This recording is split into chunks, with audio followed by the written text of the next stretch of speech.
Hello, and welcome to the Millennial Nutritionist Podcast. I'm Illa Garcia, master's degree of nutrition science and registered dietitian, and I'm going to make weight loss realistic, sustainable, and uncomplicated for your busy lifestyle. On this podcast, me and my team of registered dietitians will decipher the latest nutrition research, dissect fad diets, and discuss social media trends for you so you can feel confident knowing what to eat to achieve your health goals. Research suggests that most weight loss programs aren't successful, but my experience has taught me that this is not because the participants aren't committed. It's because those diets are designed by non-nutrition professionals and center around severe restrictions. We are here to provide the facts about the science of weight loss so you can have the success you want and continue living your best life. Welcome back to the Millennial Nutritionist Podcast. It is Illa here, your CEO, founder, and host of this wonderful podcast. Today, I have Courtney with me, and this will be our last podcast episode of 2022. So we're going to set you up for our biggest time of the year, which will be New Year's, talking all about how you should lose weight, what you should be focusing on if you're trying to make those goals. So thank you so much for joining me today, Courtney, to dive into this. Yeah, glad to be here. Big time for weight loss. Yes, it is our time to shine. It is the time we get the most business, of course. It's the time we're trying to prep and help people. And I think it's a really important time so you don't get frustrated too soon and give up too early. But catch us up a little bit. So, any life updates, any foods, or any ideas? I was telling Courtney before that I know my mom, shout out to my mom, who listens to all these, is my biggest fan. Always loves your ideas, Courtney. So, have you been having anything new this week that we can inspire her to try? Oh yeah, fall veggies are some of my favorite. I love butternut squash. So I've been doing a ton of like roasted butternut squash, mashed butternut squash. My husband's probably getting tired of it, but I'm not.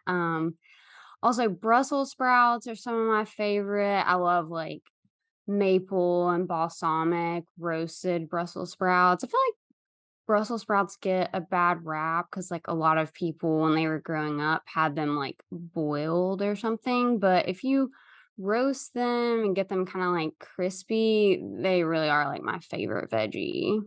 Yes, they are so good. That's been my like go-to recently when I go out to eat or like I want like a quick dinner because I've been doing more snacking dinners and getting like most of my calories during the day and I just want something to kind of hold me over to the morning and I've been enjoying going because I feel like every restaurant now has like an appetizer of like crispy Brussels sprouts. And I Mhm. tried to make my own. I was like, I need to figure out how to make it crispy, but I had to use like so much oil because I asked my friend, I was like, how do you think I should make this? And she cooks a lot. She's like, you literally have to put like a half a cup of oil and then fry it in the pan.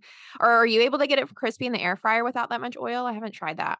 Yeah, I've been using the air fryer. Like sometimes I'll bake it for a little bit and then like finish it off in the air fryer, or sometimes I'll Mhm. just do it in the air fryer. Like sometimes I feel like to get it crispy without a ton of oil, I do end up like burning it ever so slightly, but I don't really mind that that much, especially if I can avoid having to use a ton of oil. But yeah, and then with the maple and I feel like it gives it extra flavor.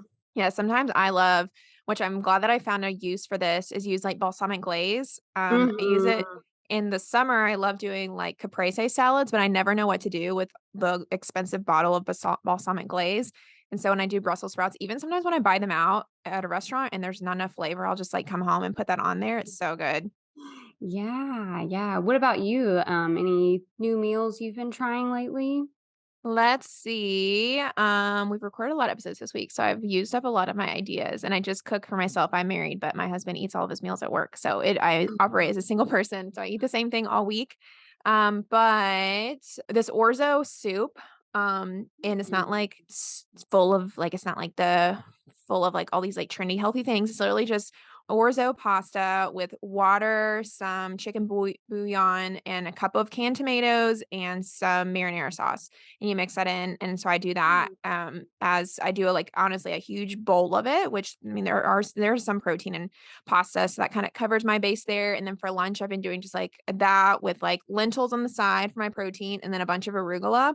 which I think if you want to eat pasta, that's a really good way to like kind of balance it out. But I'm still getting some potassium and a little bit of fiber with all the tomatoes in there. But that's kind of been my go-to. I feel like I haven't been as like fun with my food as you have, but I'm determined to make butternut squash, I think next week. Butternut squash soup. Is that one that you put in your rotation too? I actually haven't made a soup out of it, but that Oh, sounds really good. okay. Yeah, like the basic like pureed one. Mm. Any client victories or anything? If not, I have one that somebody emailed me and I need to respond to her if she listens, but I want to share mine. Yeah, no, actually I had a client message me yesterday.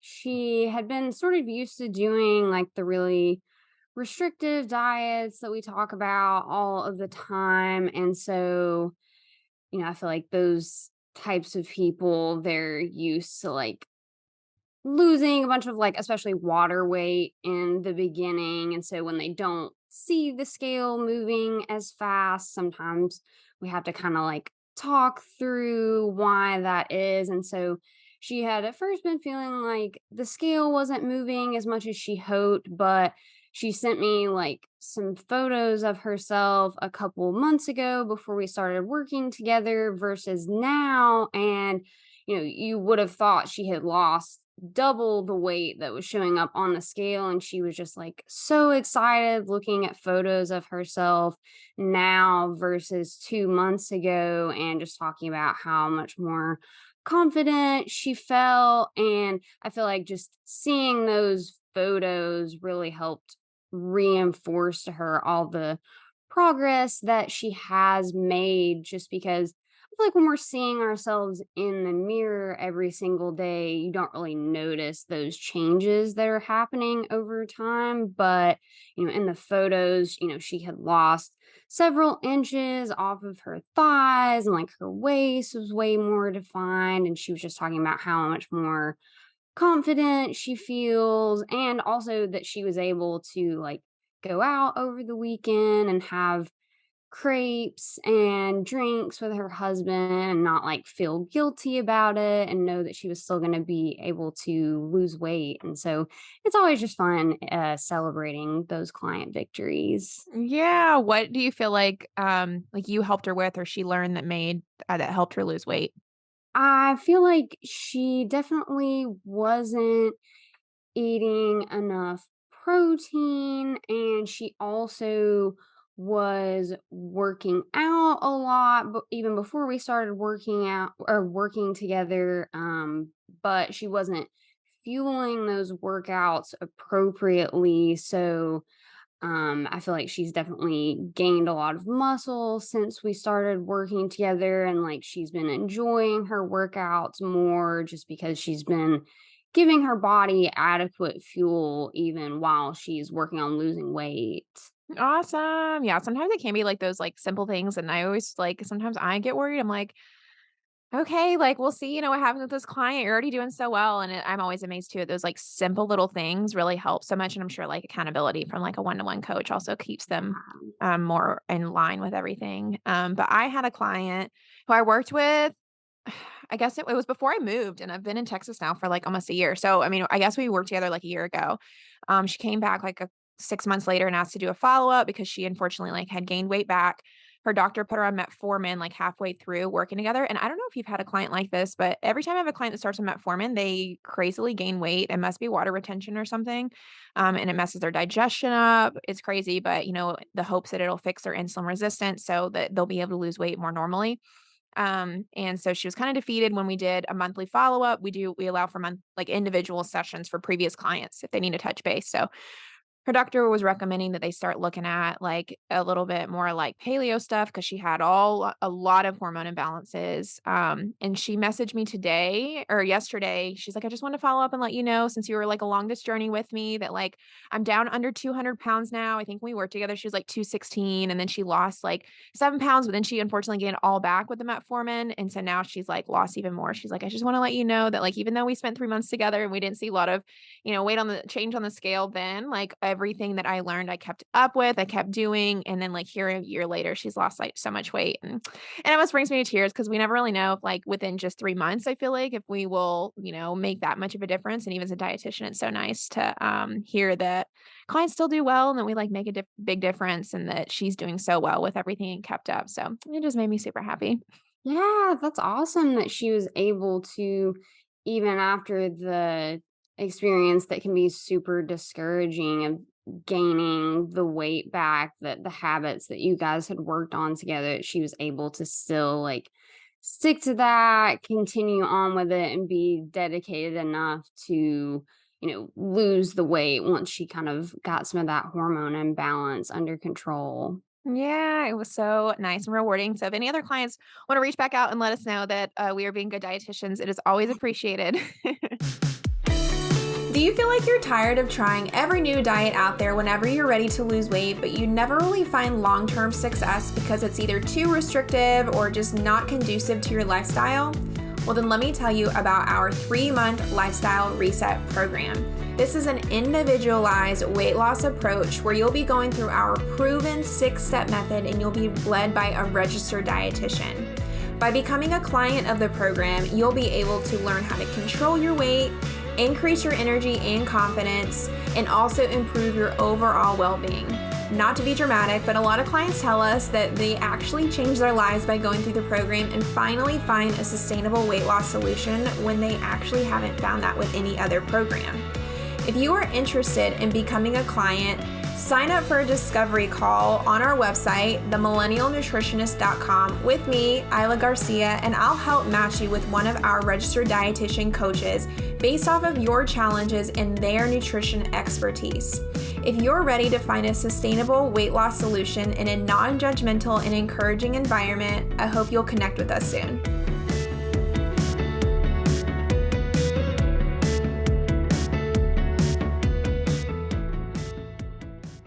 But all right, so hopping into our article today, I really wanted to cover it because I keep seeing it all over TikTok.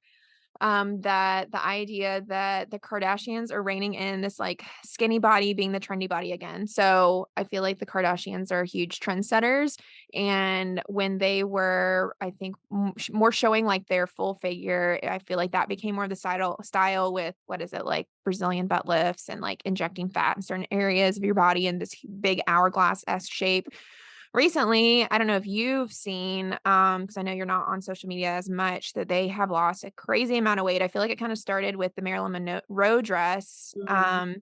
And then I don't know if like it kept spiraling. I don't know if maybe she felt better, but there's a lot of like before and after pictures of how Kim has looked before and after the weight loss, and Chloe, which we never really know. So I hate to judge anything. But I think the bigger idea is that along with like low rise jeans are coming back, which typically like very thin bodies are what kind of looks good on super low rise jeans. And so people are worried that along with like early 2000s style and body figures are coming back in style, which among that is like that huge like era of like super, super thin bodies coming back in style. But what are your kind of like initial thoughts after reading over the article? The article was from The Star and we'll link in the show notes. But what did you think? Yeah, I thought it was interesting how the author kind of talked about the Kardashians being just sort of like a conduit that the culture sort of like projects our own obsession with like how we look. And I feel like that's probably a little bit of like a feedback loop of seeing, the different phases they go through with their body, but then with so many people, you know, projecting these unrealistic expectations on them. I can't speak for a Kardashian or a celebrity, but I can't imagine what it's like to have that many people constantly like analyzing your body and just every time you post a photo of yourself, just millions and millions of people just hyper analyzing every single detail of what you look like. But yeah, I just think it's interesting that the culture just puts so much stock in these people who really have unlimited financial resources to put into their body, from personal chefs, personal trainers, surgeries. And then, on top of that, still definitely like heavily photoshopping their photos. So who even knows what they really look like in person? And I don't know, almost looking at that as, this is what's in, and somehow this is what's healthy in terms of our own bodies when, if we all are out there trying to be Kardashian clones with, however their bodies are changing from month to month, there's no way for the average person to do that in a way that's healthy. And, like you said, it's hard to speculate on exactly what, they've done to achieve these figures, but in a lot of cases, it's not at all in healthy or natural ways. Yeah, exactly. Because I think that's a good point to bring up that, like, just because they're losing weight, sometimes I think it gets misconstrued with, like, also being super healthy, but they really aren't one and the same. Just because they're losing a lot of weight doesn't mean that they're on, like, a positive health journey or anything like that, so I think it's important to keep in mind, but what is your take on, like, certain body types, like, being stylish or even, like, tips on, like, how we can keep true to our own journey without, like, being influenced by, like, what the stylish body type is, even though that sounds, like, so bad? Challenging the idea that thin immediately equals health. Like I'll use an example from myself. Like when I was in high school, I suffered with an eating disorder. And even though I had been at a healthy, normal body weight, before I went through that, when I started losing weight, tons of people my own age or even like adults would be asking like, "Oh, what are you doing to lose weight? Oh, you look so great," just because there's that like knee jerk reaction of like someone lost weight and so thus they must be doing something healthy when we know there are a million very, very unhealthy ways to lose weight. It's like if someone is being starved, they're going to lose weight, but that's obviously not healthy. So I feel like also with, just social media and every photo of these celebrities just being hyper analyzed and every single time their body is changing, just millions of people speculating about what they're doing to change their bodies. And with the pandemic, I feel like so many people, have just gotten even more secluded in their homes. And so we're really just seeing other people mainly through these screens. Just challenging the idea that thin equals healthy and also just trying to like get out in the real world more and like see what actual people look like, work on changing your habits and eating a healthy, nourishing diet, moving your body in ways that are healthy, and knowing that the changes that happen to your body when you do that are what's actually making it healthy and not trying to like achieve a specific number on the scale or like a, whatever specific shape is in right now. Yeah, I feel like you're inspiring me to do an episode next year on, like, the consequences of, like, being at a, like, low body weight because I don't feel like enough people really talk about it, that it's like you never know what's happening behind the scenes, like, they could have super low bone density and are, like, having stress fractures, they could be, like, losing hair, I mean, there's a lot of really bad consequences that people don't talk about when you're, like, super thin, not that I don't know if they're, like, at that level, but, Mm. I think it's important to, yeah, first, like, separate health from being thin. I think don't think about it as the same. But then also I think like you were saying, maybe like detox your social media feed and anybody. I mean, I honestly do this too because it's hard when you're in it and like people are being praised over and over again. I'll be like, oh, I don't look like this person. I'm like, I'm just gonna unfollow them. Like I'm just gonna unfollow because there's no point. And like you Yeah. said, like getting out there in the real world is so important. It reminds me of like every time, like, if I don't know if other people do this, but I've had friends and even myself, but, like, when you wanna go to the beach, and you're like, "Oh, I don't wanna put a bathing suit on because, like, I don't feel good." And then you go to the beach and there's so many different body sizes out there and, like, people who do not care at all what they look like, and you're like, "Oh, like, literally no one cares," and they're having, like, a great time. So I think focusing, like, for your body goals, I think focusing on, like, function and what is better for you instead of stylish is definitely a better goal, like, focusing on, are you able to play with your kids? Are you able to so many of my clients without kids are like, "I can't even go on a hike with my friends." Like, that should be, like, a goal, not, like, to get a million likes on an Instagram photo or keep up with the latest trend and stuff like that, and, like, I like that you said get out in the real world and, like, just find some better goals and better relationships that I think encourage the right thing too, can help from getting sucked into, like, this new type of body being stylish again.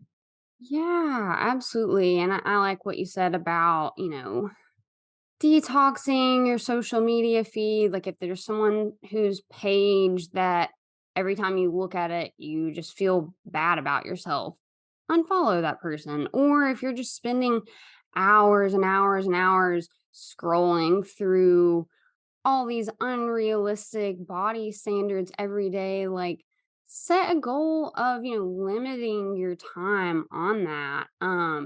One of my favorite like subreddit pages is called like Instagram versus reality, and it's just people posting like celebrities photo and pointing out like obvious Mm. Photoshop. And I think recently I saw a photo of like Kim Kardashian on there, and like when you looked at her waistline and her like booty, you could actually see little like dips where it had still been photoshopped. So it's like even these people who have unlimited resources can, have prepared for them the best tasting healthy food, can have the best trainers in the world, can have any surgery they want. They're still on there altering their photos to present this unattainable image. Oh, yeah, yeah, it's scary. I don't even honestly follow them, it's hard to just not talk I don't even really enjoy talking about them, but, like, they are huge trendsetters, and then it obviously affects, like, how our clients think and what they're gonna ask us, so I think it's good to cover it, but yeah, I mean, even the fact now that it's scary that they can edit video, which is insane because normally it's like video used to be like, well, at least if you watch a video, it's supposed to be more realistic, but no, they've even caught them, like, editing their videos to be a smaller size, which is insane. I know a while back, like, Kendall has always been the thinnest one, Mhm. with her which she's like a model, and it always seemed like that was just more of her style anyway. People have noticed that she's photoshopped even her videos, and it's like Kendall is like the thinnest one, and she's still like self-conscious about how she looks. I think it's important just to think too, like, that they're doing that for a reason, that they're probably not even happy with their own bodies, even though they have like everything in the world. So yeah, I think I would just give people the tip of thinking about you, what makes you happy, get off social media if you can, try to, like you said, get out in the real world. And I think looking at meeting other people, looking at other people who are beautiful that are also different sizes also helps me a lot. But hopping into our topic for today before we run out of time. So today we're going to talk about what you should not be doing in 2023 to lose weight. So, I think one that we probably just talked about was to don't look at other people's bodies as an example. So that's a good lead in. But first, let's kind of set the groundwork for why people should care about this topic. Is there like a right way to lose weight? Like when people are trying to lose weight in 2023 and they're trying to put together a plan, is there any way we can sum up like what overall they like should or shouldn't be doing? So like what is the right way to lose weight, do you think?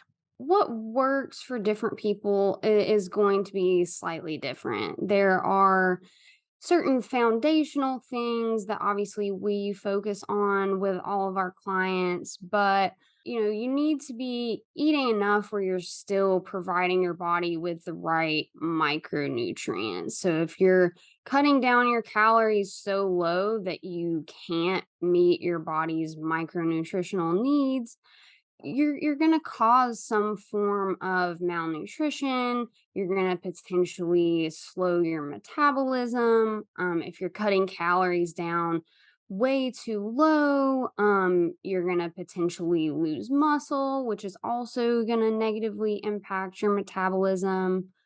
Also, you wanna do it in a way that's not causing you to obsess over food. You just because you're losing weight, you shouldn't be thinking about food at every single hour of the day. You shouldn't be having anxiety before a meal. You should still be able to live your life and enjoy your life while you're trying to lose weight. What about you? What do you think are the main components of the correct way to go about weight loss? Yeah, I think like what you said at the end is something that I would say too. Like thinking about like overall quality of life is what I try to get my clients to think about. So weight loss is just one part of your overall life. And if the way that you're losing weight causes you to be more miserable, that's not going to be a good method. That's what I try to remind clients that like if every day you're like, oh my gosh, I cannot do this one more day. That is not the right way. Yeah, and that's very different from person to person, I think. But you want to ask yourself, like, is this making me feel better? Because when I get clients to eat more protein, they're like, wow, I feel so much fuller and I can focus on my work and I'm losing weight. It's like, okay, that's helping your overall quality of life.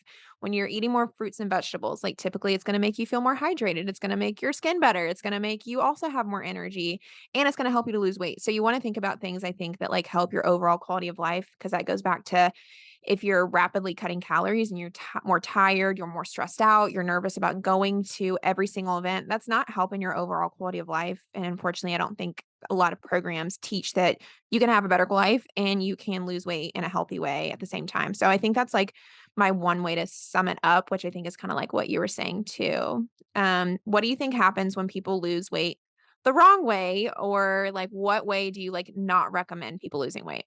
If you find yourself becoming obsessed with food and you feel like it is ruling every aspect of your life and controls, you know, what you can eat, when you can eat, and you're not able to, enjoy eating. Because eating should still be an enjoying and pleasurable experience, even while you are losing weight. Because if you are creating this stressful experience every time that you're eating, that's going to continue on even when you stop losing weight. And that obsession is a lot of times going to lead to you gaining the weight back because you've deprived yourself so much. And it's going to kind of get you in that cycle of losing weight, gaining it back, losing weight, and gaining it back. Like,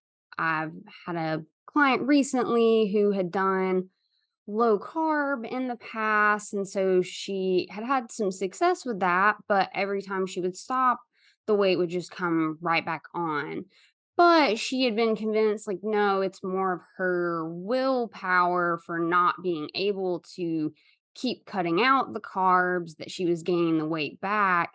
And so she was just terrified of eating carbs. So we had to slowly reintroduce them, let her know that, okay, you can eat potatoes, oats, you can have an occasional cookie. And then when she realized, oh, I'm eating these things and still losing weight, that helped her have a more healthy, balanced approach and not feel so controlled by this one food group.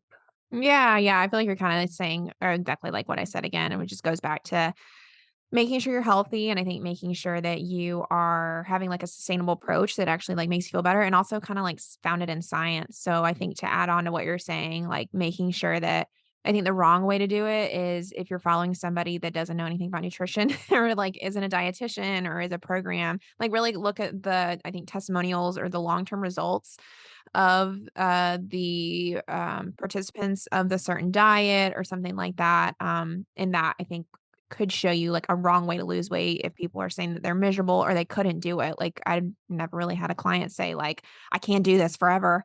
It should make you feel better and it should make you feel like you can do it.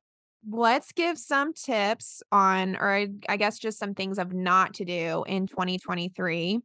I can go first. So, what I would recommend somebody to not do if they're trying to lose weight in 2023 is think of it like an endpoint.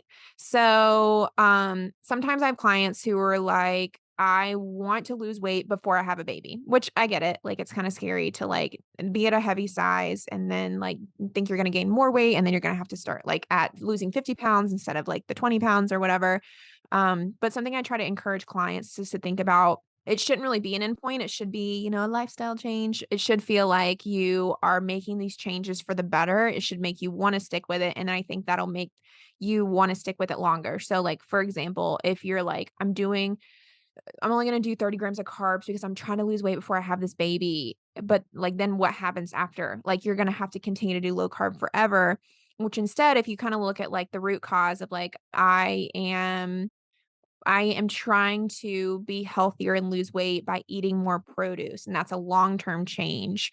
You're not seeing as like I'm losing weight by this point, but overall I'm just becoming healthier by eating more produce and it's going to cause me to gain weight as it is. And that helps. I had a client this week who she was sick this week and she was like, I'm trying not to be disappointed that I didn't get any of my exercise in that we said I would do because I was sick. And, I didn't, want to be upset with you, which first of all, I'll never be upset if somebody doesn't exercise when they're sick. But also, I tried to explain to her that same point. If we think about you're set up to exercise for life now, like it's hopefully not like once I get to a certain weight, I'm going to stop exercising. And that gives you room to be like, I'm sick this week. It's fine to take a week off because it's not like I have to do it at a certain point in my life. Like I've got to it's just like a overall every week, I'm going to try to exercise for better health, for my digestion, and then also for weight loss. And I find that helps people to have a lot more ease about it. What is something that you think somebody should not do in 2023 if they're trying to start losing weight? Focusing just on the scale. Obviously, if someone's at a very unhealthy BMI, we set as a goal to get the scale to move down. But like the example I was giving of my client that sent the photos this week, if she had just focused on the number on the scale, she wouldn't have realized, oh, I've actually lost a ton of inches off my waist. I've actually gotten so much stronger in my workouts. I can lift more weights. I can do more reps. I can play outside with my kids and not feel exhausted. So just focusing on those other reasons for why you're trying to lose weight, why you're trying to get healthy. Because at the end of the day, when most people step back and look at it, you realize seeing that specific number on the scale isn't actually the thing that's going to make you feel successful, feel happy, feel healthy for the long term. I like that. I try to tell clients that as well. My next thing that people should not do is they shouldn't make food their only social event.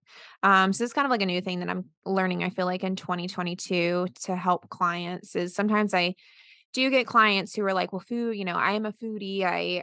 Food is like my joy in life, which is great. I think we can enjoy it, but I don't think it should be something your only joy in life because then it can get kind of misconstrued with like anytime you want to relax, or you like, well, I'm going to eat food. Anytime you are celebrating something, are you going to use that as an excuse to go all out? Anytime you are in this like one special place in the world, does that mean you're going to have an excuse to like overeat? And I think any of those incidents isolated are fine. But when I have clients that have trouble losing weight and they're like using every single day, every single event as like a major food event, we think about like that's going to cause you to likely not be in a calorie deficit anymore. So let's maybe think about something else.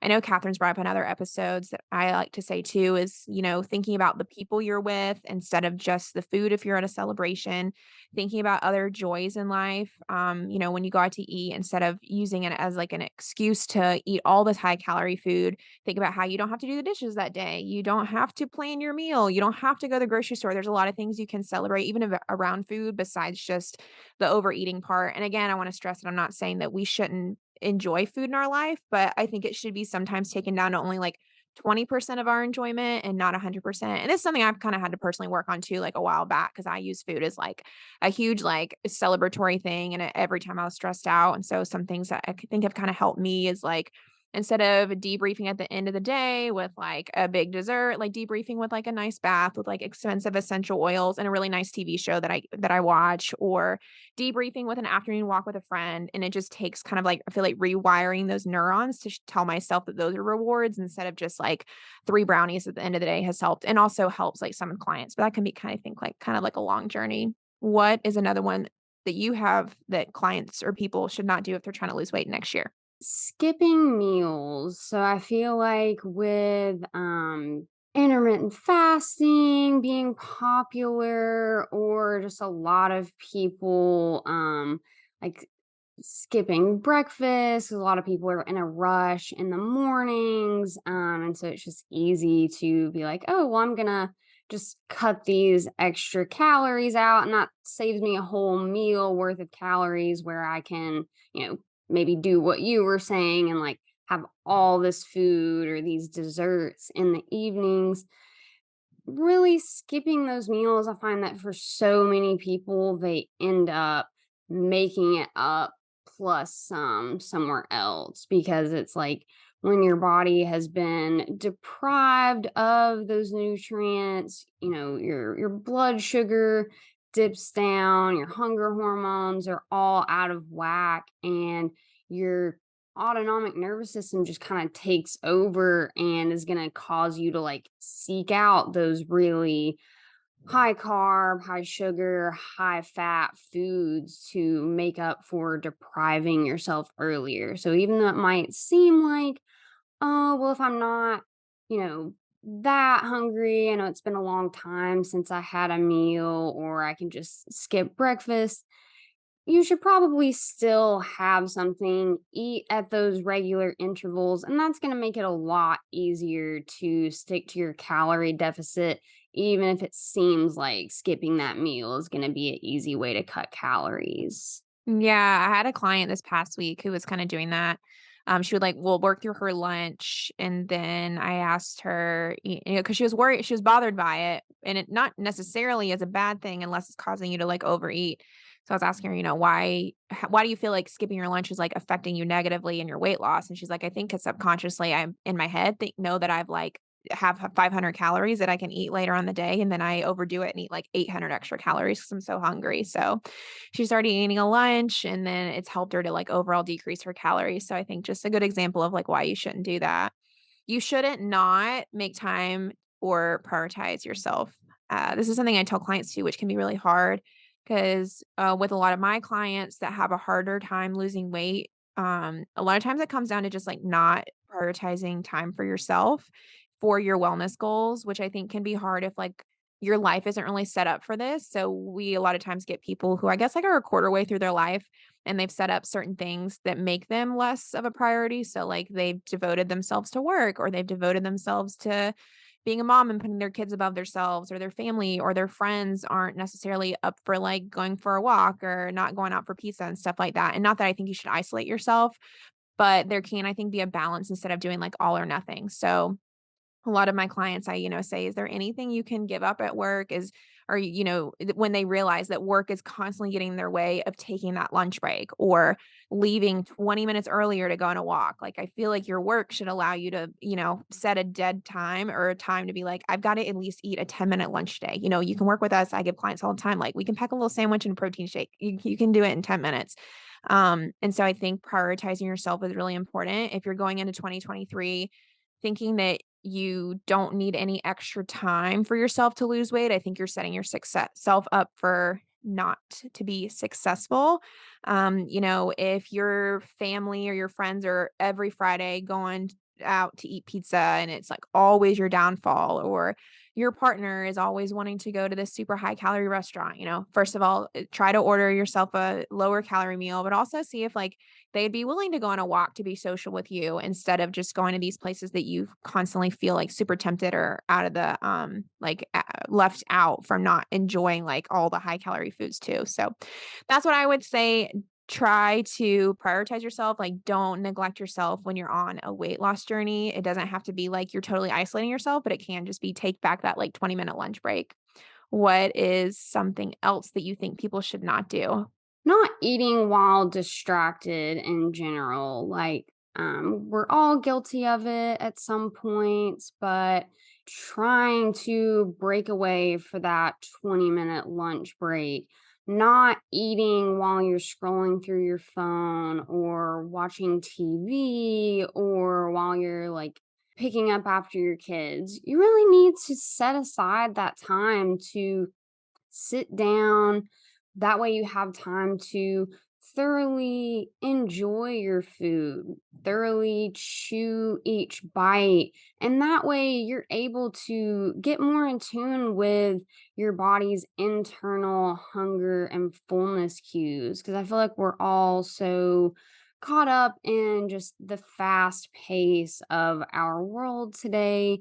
And taking that time for eating gets put on the back burner, and people are really just so out of tune with like when their body is actually hungry versus full. Like I have so many clients tell me like it's hard for them to know like when they're actually hungry because they're just focused on like when they should eat or what they should be eating or not taking that time for eating. And so they just eat in a rush. And before they know it, they're like so overly full, their stomach feels like they're about to pop. So Mhm. just really prioritizing that time for eating is so important.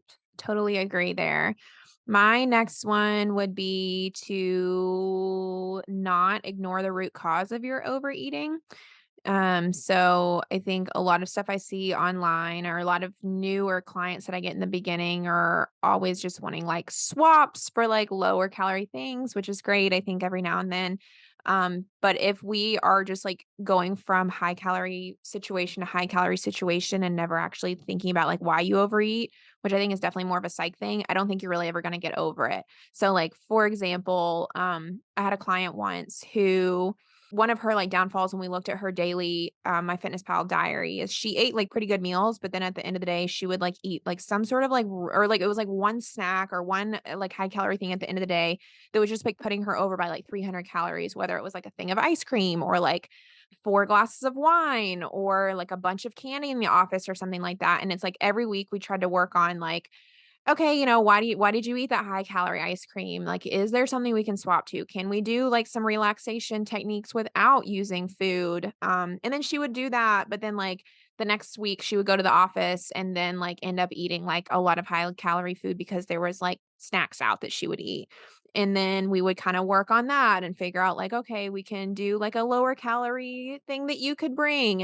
And so we would do like a lower calorie like protein bar, and that would work for a little bit, but then, like, she would end up having a bad week and then, like, go all out and go and treat herself for, like, a high calorie meal or something like that, and so eventually we kind of got to the point of like, okay, we're doing this over and over again and it's not really working. Let's think about like what the root problem is. And so she was able to find a therapist and kind of reported back that she's realizing that she probably has some problems with like emotional eating or using food as like a way to soothe herself. And so she was working on that instead and finding some ways to not focus so much on food being a reward for her, focusing on other things. And that made so much more of a difference than like constantly just being like, okay, we'll swap this out for this low calorie thing, because the next time that, like, situation appeared, she was just, like, her body responded in the way that, like, "Oh my gosh, I've gotta eat this high calorie food so I'm rewarded." So, that's what I would encourage is, like, instead of finding, like, a short-term fix that a lot of fad diets are gonna promote, try to cut to the root of the problem of, like, why you overeat, why you eat high calorie foods, why you are not motivated to exercise, stuff like that, and then that'll just make things so much easier. What is one more thing that you think people should not do in 2023 if they're trying a weight loss journey out? Not setting strict, unrealistic expectations. It's totally fine to have goals, and obviously, we work on setting realistic expectations and goals with our clients, but you don't need to have in your mind, okay, if I haven't lost 10 pounds by the end of this month, then I'm just gonna give up and all my progress was for nothing. Because what if you know, lose 7 pounds in a month, but you actually gained a pound and a half of muscle or lost a third of the weight that you wanted to lose, but your energy level has doubled. Really focusing on the full picture rather than just letting the scale rule your life and setting these like very rigid, unrealistic expectations, I think is really important. How do you feel like people can make sure that their goals are realistic?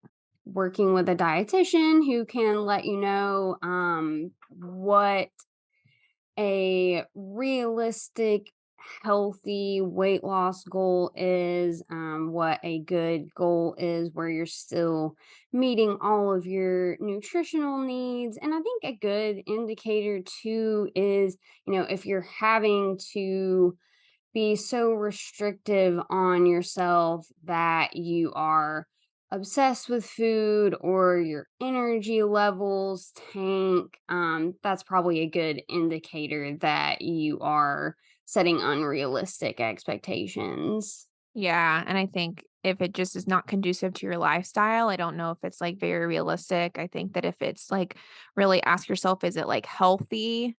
Which a lot of fad diet programs, they, like, pretend that it's healthy, but, like, a lot of them aren't healthy, so I would say that's also unrealistic because your body, I feel like, will kinda reject it if it's not super healthy, like, it's not comfortable to undereat, it's not comfortable to, like, not eat enough produce or, like, be your most dehydrated self so you can be the lowest number on the scale. So I think those are some good indicators too. But thank you so much for joining us today, Courtney. Hopefully, these are some good things to watch out for if you're starting a weight loss in 2023. Think about, are you trying to do any of these things and avoid them? But I also want to encourage everybody to please subscribe to our YouTube channel. We are trying to get monetized over there and we kind of have a long way to go. So help us out and subscribe and watch us over on YouTube. But thank you so much for joining us today, Courtney. Yeah, glad to be back and looking forward to more great podcasts in 2023. Woo. Thank you so much for listening to the Millennial Nutritionist Podcast. For daily weight loss tips and nutrition information, you can find us on Instagram at the.millennial.nutritionist and on TikTok at millennial.nutritionist. If you find this information helpful, please subscribe to the podcast and share it with a friend who needs encouragement on their health journey. See you in the next episode.